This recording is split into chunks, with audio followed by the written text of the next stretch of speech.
আমরা কিন্তু আল্লাহরে দেখি না, কিন্তু আল্লাহ আমরা যখন এটা বিশ্বাস করি না আপনার গিয়া, কারণ আমরা ডাইন খাতে বাম খাতে ফেরেশতা আছে, জিন জাতি আছে, এরা আমরা দেখে কিন্তু তাদেরকে আমরা দেখি না। এই সব কিছু মনের খবর দিলের খবর আল্লাহ জানেন। তো আমি একটা জিনিসই কইছি যে মসজিদ নিয়ে আমরা কোনো হিংসা নিন্দা কিচ্ছু নাই। যেতটুক যাররা পরিমাণই কেন করবেন তাই আপনার আমল নামা থাকবো, তাই দিলের খবর তো জানেনই আল্লাহ আপনার গিয়া। আমি খালি মুখ দিয়ে যদি কই বলে আমি এটা করছি এটা করছি ওই বনি কোনো আপনার গিয়া, কারণ অন্তর থেকে কিন্তু কি করছি না করছি আল্লাহর আদালতে লেখা আছে। ইনশাআল্লাহ আপনারা সবার অনুদানেই আজকে এতটুকু হইছে, বাকিটা হইতো আমরা চেষ্টা করে দেখেন আপনার আমরা ৭৫টা গড় আছে উপরটা লেখার ভিতরে পঞ্চায়েতের মধ্যে।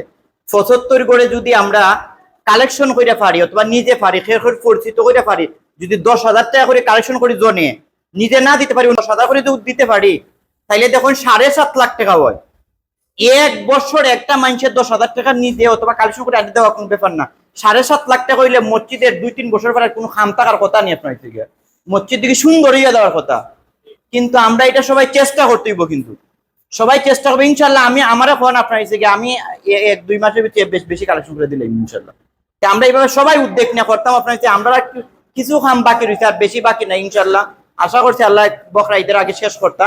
তো সবাই আমি এটি অনুরোধ রাখবো সবাই দিতা এই বছর সর্বোচ্চ, আমি যদি হিসাব করি এতদিন আমরা মসজিদের এটা আমরা কোনো খুশি করার লাগি না, সর্বোচ্চ আমরা বেশি বেশি দান করেন। আপনার খাতা কলমে লেখা আছে আপনার, আমি মনে হয় আল্লাহর আদালতের এই সবচেয়ে বড় লোক থাকবা তারই আপনার, যেদিন এই দুনিয়াতে আমরা থাকতাম না। আমরা জাহির চাচা আর আমরা সালাম চাচা এই বছর সর্বোচ্চ দাতা দান খাতা। এর গত বছরও ছিলেন আপনার, আমরা আছি। কিন্তু আপনি ১ লাখ টাকা ছিলেন আপনার তৌফিক আছে, আর যে রিক্সা চালায় ১০ টাকা দিচ্ছে তাই যেহেতু সব পাইছেন আপনি এতটুকু সব পাইবে আপনার থেকে। তা আমি বলবো সবাই ইনশাল্লাহ চেষ্টা করে কালেকশন করে পারেন।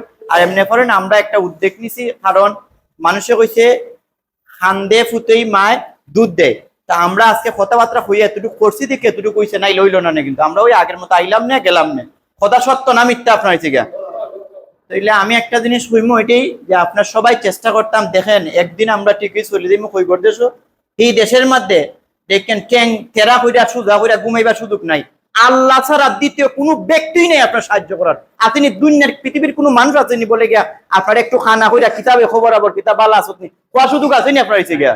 হ্যাঁ দেখছেন নি এমন একটা দেশে যাইতে এই দেশে নাম হয়েছে গিয়ে আল্লাহ ছাড়া আর কেউ নাই খবর দিছে। তাইলে আমরা এই দেশে যা কইরা তুই মু এখানে যা তুই মু হন গিয়া জমা পাইমু, আর এখানে তুইতাম না হন গিয়া খালি পাইমু।